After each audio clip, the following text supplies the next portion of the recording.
कहानी की शुरुआत डॉक्टर एलिस को दिखाते हुए होती है, जो एक न्यूज चैनल पर रिपोर्टर को इंटरव्यू दे रही थी, जिसमें डॉक्टर एलिस बताती हैं कि हमने कैंसर का परमानेंट इलाज ढूंढ लिया है और उसको 10,000 कैंसर पेशेंट्स पर टेस्ट भी किया गया है, जिससे उन 10,000 पेशेंट्स का कैंसर ठीक हो गया है। इसके कुछ दिन बाद हम देखते हैं कि डॉक्टर रॉबर्ट अपनी वाइफ जोई और बेटी मार्ले के साथ कार से एयरपोर्ट की तरफ बड़ी तेजी से जा रहा होता है, और जब वो लोग एयरपोर्ट पहुँचते हैं तो देखते हैं कि शहर के सभी लोग एयरपोर्ट पर ही आ रहे थे, क्योंकि वो सभी इस शहर से बाहर निकलना चाहते थे। दरअसल डॉक्टर एलिस ने जिन 10,000 पेशेंट्स पर कैंसर की मेडिसिन इंजेक्ट की थी, कुछ दिन तक तो वो ठीक रहे, लेकिन फिर कैंसर मेडिसिन का उन पर गलत इफेक्ट पड़ने लगा और वो सभी वेम्पायर म्यूटेंट्स में बदलने लगे। उनकी स्किन इतनी ज्यादा सेंसिटिव थी कि जैसे ही वो सूरज की रोशनी में जाते थे तो जलकर मर जाते थे। इसीलिए उनको डार्क सीकर्स कहा जाने लगा, जो रात के समय में ही बाहर निकलकर इंसानों का शिकार करके उन्हें खाते थे। इसीलिए अब शहर के सभी लोग एयरपोर्ट पर जाकर इस शहर से बाहर निकलकर अपनी जान बचाना चाहते थे,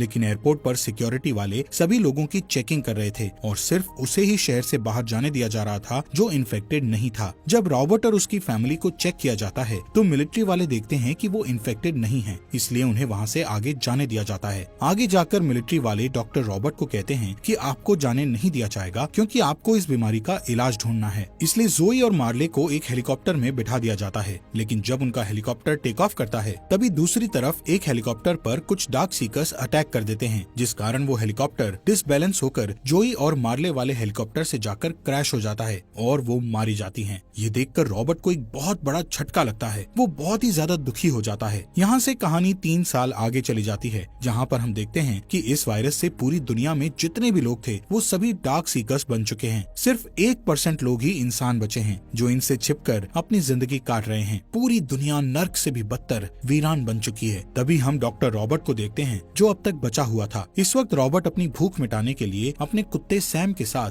कार से एक हिरण का शिकार कर रहा था। काफी मेहनत के बाद आखिरकार वो हिरण एक जगह पर खड़े होकर कुछ खाने लगता है। रॉबर्ट उस पर शूट करने ही वाला होता है कि तभी एक शेरनी उस हिरण पर अटैक कर देती है। उसी वक्त उस शेरनी का परिवार वहाँ आ जाता है। उसी टाइम रॉबर्ट की घड़ी का अलार्म बजने लगता है। रॉबर्ट देखता है कि सूरज ढलने वाला है और कुछ देर बाद अंधेरा छा जाएगा, जिससे सभी डार्क सीकर्स बाहर निकलकर शिकार करने लगेंगे। इसलिए वो अपने कुत्ते सैम के साथ अपने घर पर आ जाता है, जहाँ वो दोनों खाना खाकर अंधेरा होने से पहले अपने घर की सभी विंडोज और दरवाजों को अच्छे से लॉक करके घर की सभी लाइट्स बुझा देते हैं, जिससे कि डार्क सीकर्स को लगे कि वहाँ पर कोई भी नहीं है। इसके बाद रॉबर्ट अपने डॉग के साथ बाथटब में जाकर सो जाता है। वहीं कुछ देर बाद उन्हें डार्क सीकर्स की आवाजें आने लगती है, मतलब कि वो बाहर निकल चुके हैं। अगली सुबह रॉबर्ट थोड़ा वर्कआउट करने के बाद अपनी लैब में जाता है। यहाँ पर वो इस वायरस के इलाज की वैक्सीन बना रहा था। लैब में उसने बहुत सारे इन्फेक्टेड चूहों को पकड़कर रखा हुआ था, जिन पर वो टेस्ट करता था। रॉबर्ट देखता है कि सभी चूहे अभी भी वैसे के वैसे ही हैं, लेकिन तभी उसकी नजर एक चूहे पर पड़ती है जिसको उसने लास्ट टाइम दवाई दी थी। वो चूहा काफी शांत और नॉर्मल लग रहा था। ये देखकर वो काफी खुश होता है कि आखिरकार उसने इस वायरस का एंटीडोट बना लिया है। अब वक्त था इस एंटीडोट को किसी डार्क सीकर पर टेस्ट करने का। इसलिए वो पहले सैम के साथ बाहर जाकर रोज की तरह रेडियो पर अनाउंस करता है कि अगर कोई जिंदा इंसान इस अनाउंसमेंट को सुन रहा है और डार्क सीकर से बचना चाहता है तो वो मुझे दिन के समय साउथ स्ट्रीट ब्रिज पर मिले। मैं आपको खाना और रहने के लिए घर दे सकता हूँ। कुछ देर बाद जब एक शिप पर रॉबर्ट गोल्फ खेल रहा होता है तो अचानक सैम की नजर एक हिरण पर पड़ती है, जिससे वो दोनों आज के खाने के लिए उसका शिकार करने लगते हैं। लेकिन भागते भागते वो हिरण एक अंधेरे घर में घुस जाता है। उसके पीछे ही सैम वहाँ चला जाता है और सैम के पीछे पीछे रॉबर्ट भी उस अंधेरे घर में चला जाता है। रॉबर्ट के पास जो गन थी उस पर लाइट लगी हुई थी, जिससे वो सैम को एक टेबल के नीचे डरा हुआ सहमा सा बैठा देखता है। उसी वक्त रॉबर्ट को उसके पीछे खड़े एक डार्क सीकर की काफी डरावनी आवाज आती है, जो उस हिरण को ही खा रहा था। अब जैसे ही वो डार्क सीकर रॉबर्ट पर अटैक करने लगता है, तभी रॉबर्ट उसे गोलियों से भून डालता है और सैम के साथ वहाँ से तेजी से भागने लगता है। लेकिन गोलियों की आवाज से बाकी के डार्क सीकर्स को पता चल गया था, इसलिए वो उनको पकड़ने के लिए उनका पीछा करते हैं। एक डार्क सीकर रॉबर्ट पर कूद भी जाता है, लेकिन तभी रॉबर्ट और सैम एक विंडो से नीचे की तरफ बाहर कूद जाते हैं। बाहर आने पर उन डार्क सीकर्स की बॉडी सूरज की रोशनी से जल जाती है और वो मर जाते हैं। यहाँ पर टूटी हुई विंडो को देखते हुए रॉबर्ट के दिमाग में एक आइडिया आता है, क्योंकि उसे अपने एक्सपेरिमेंट के लिए एक डार्क सीकर की जरूरत थी। इसलिए वो सबसे पहले सैम को कार में ही रुकने के लिए कहकर एक रस्सी का फंदा बनाकर उस अंधेरे कमरे में फेंकता है। कुछ देर बाद एक डार्क सीकर उस फंदे में फंस जाता है, जो काफी चिल्ला रहा होता है। इसलिए रॉबर्ट उस डार्क सीकर पर जोर से अटैक करके उसे बेहोश कर देता है। तभी अंधेरे वाले रूम से एक दूसरा डार्क सीकर खिड़की पर आकर रॉबर्ट पर गुस्से से चिल्लाने लगता है, मानो जैसे वो कह रहा हो कि इसे छोड़ दो। लेकिन रॉबर्ट वहाँ से उस डार्क सीकर को पकड़कर अपनी लैब में ले जाकर उसे वही लेटेस्ट टेस्ट वाली मेडिसिन को उसकी बॉडी में इंजेक्ट करता है। रॉबर्ट देखता है कि ये एक फीमेल डार्क सीकर है और इसकी बॉडी पर एक बटरफ्लाई का टैटू भी बना हुआ है। थोड़ी देर बाद रॉबर्ट देखता है कि इस दवाई के असर से इस फीमेल डार्क सीकर की धड़कन नॉर्मल हो गई है, जो कि पहले काफी तेज थी। ये देखकर रॉबर्ट के मन में एक उम्मीद जागती है कि अब ये फीमेल डार्क सीकर पूरी तरह से इंसान बन जाएगी। लेकिन तभी वो फीमेल डार्क सीकर उठकर रॉबर्ट पर अटैक करने की कोशिश करती है और वहीं बेहोश हो जाती है। ये देखकर रॉबर्ट की उम्मीद टूट जाती है। अगले दिन रॉबर्ट जब सैम के साथ अपने खाने के लिए शिकार पर निकला हुआ था तो रास्ते में वो एक स्टैचू को बाहर खड़े देखता है। उसे कुछ अजीब सा लगता है, इसलिए वो गुस्से में उस स्टैचू पर शूट करके उसे नीचे गिरा देता है, जिससे उस स्टैचू से पानी निकलने लगता है। ये देखने के लिए रॉबर्ट उस स्टैचू के पास जाकर उसे देखने लगता है, लेकिन तभी वो एक फंदे में फंस जाता है और ऊपर की तरफ लटक जाता है। लेकिन उसे सर में चोट लगने से वो बेहोश हो गया था। दरअसल ये फंदा उसी डार्क सीकर ने लगाया था जो रॉबर्ट पर उस दिन चिल्ला रहा था, जिस दिन रॉबर्ट ने उस फीमेल डार्क सीकर को पकड़ा था। शाम होते ही रॉबर्ट की घड़ी का अलार्म बजने से उसे होश आ जाता है। वो देखता है कि वो ऊपर लटका हुआ है और नीचे उसका कुत्ता सैम उस पर भौंक रहा है। रॉबर्ट ये भी नोटिस करता है कि अब अंधेरा होने वाला है, इसलिए वो जल्दी से अपनी जेब से चाकू निकालकर उस रस्सी को काटकर नीचे गिर जाता है। लेकिन इसी बीच उसका चाकू उसी के पैर में लग जाता है, जिससे उसे बहुत दर्द होता है। तभी उसे सामने अंधेरे में वही डार्क सीकर दिखाई देता है जिसने उसे अपने जाल में फंसाने के लिए ये फंदा लगाया था। उसके साथ उसके 2 म्यूटेंट कुत्ते भी थे जो कि इंतजार कर रहे थे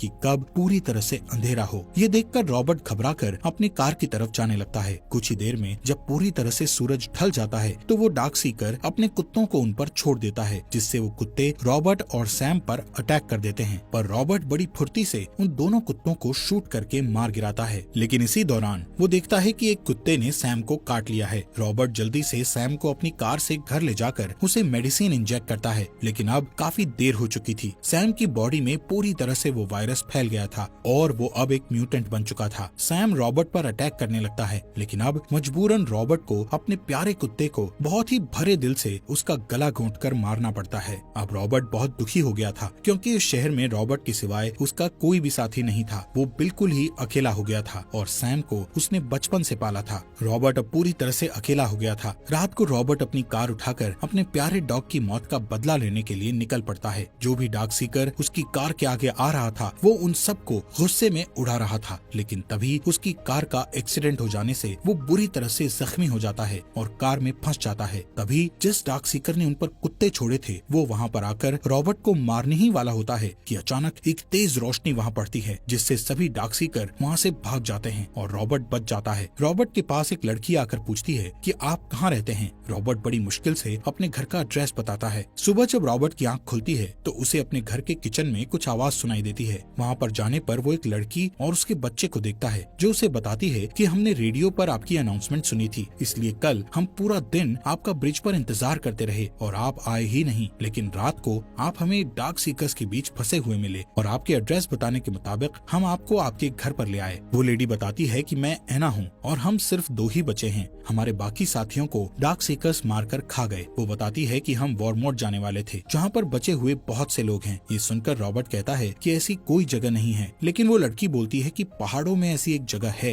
क्योंकि ये वायरस ठंड बर्दाश्त नहीं कर सकता। ये सुनकर रॉबर्ट काफी गुस्से में उस पर चिल्लाकर बोलता है कि ऐसी कोई जगह नहीं है जहाँ पर इंसान डार्क सीकर्स के कहर से बचे हों, और इतना कहता हुआ वहाँ से चला जाता है। शाम को रॉबर्ट लैब में जाता है जहाँ पर वो उस फीमेल डार्क सीकर की बॉडी के नीचे बर्फ रखकर उसे मेडिसिन का इंजेक्शन देता है। तभी वहाँ पर एना आ जाती है। ये देखकर एना रॉबर्ट से पूछती है कि क्या ऐसा करने से ये ठीक हो जाएगी। रॉबर्ट कहता है कि शायद बर्फ से इसकी बॉडी का तापमान नॉर्मल हो जाए, जिससे इसकी बॉडी में मेडिसिन का असर बढ़ जाएगा। रात होते ही रॉबर्ट अपने घर की सभी विंडोज और डोर्स को लॉक कर देता है, लेकिन तभी उसे अपने घर के आसपास काफी सारे डार्क सीकर्स की आवाजें आने लगती है। वो एना से पूछता है कि तुम मुझे किस टाइम पर घर लेकर आई थी। एना बताती है कि सुबह होने ही वाली थी। ये सुनकर रॉबर्ट कहता है कि उन्होंने हमें ढूंढ लिया और वो हमारे घर की तरफ ही आ रहे हैं हमें खत्म करने। लेकिन रॉबर्ट ने उनसे निपटने के लिए पहले से ही अपने घर के आसपास बॉम्ब सेटअप किए होते हैं, जिन्हें वो एक एक करके ब्लास्ट कर देता है, जिससे काफी सारे डार्क सीकर्स मारे जाते हैं। लेकिन तादाद में ज्यादा होने की वजह से काफी सारे डार्क सीकर्स घर के अंदर घुसकर उन पर अटैक करने लगते हैं। रॉबर्ट भी उन्हें शूट कर रहा होता है, लेकिन वो अपनी जान बचाने के लिए लैब में चले जाते हैं। लैब में वो देखते हैं कि उस फीमेल डार्क सीकर पर उस मेडिसिन का असर होने लग गया था। वो ठीक हो रही थी, यानी उन्हें इस वायरस का क्योर मिल गया था। लेकिन तभी लैब में बहुत सारे डार्क सीकर्स तेजी से आने लगते हैं। ये देखकर रॉबर्ट जल्दी से लैब का बुलेट प्रूफ दरवाजा बंद कर देता है। रॉबर्ट उन सबको जोर जोर से चिल्लाकर बोलता है कि मैंने इलाज ढूंढ लिया है और मैं तुम सबको ठीक कर सकता हूँ। उसी वक्त वहाँ पर उन सब डार्क सीकर्स का बॉस आ जाता है और गुस्से में दरवाजे पर जोर जोर से टक्कर मारने लगता है, जिससे दरवाजे पर बटरफ्लाई का डिजाइन बन जाता है। इसके बाद वो बॉस डार्क सीकर अपने ब्लड से उस दरवाजे पर एक और बटरफ्लाई का निशान बनाता है। तभी रॉबर्ट को याद आता है कि ऐसा ही बटरफ्लाई का टैटू उस फीमेल डार्क सीकर की बॉडी पर है। रॉबर्ट समझ जाता है कि ये फीमेल डार्क सीकर दरअसल उन सभी डार्क सीकर्स के बॉस की पार्टनर है, जिसके लिए वो सभी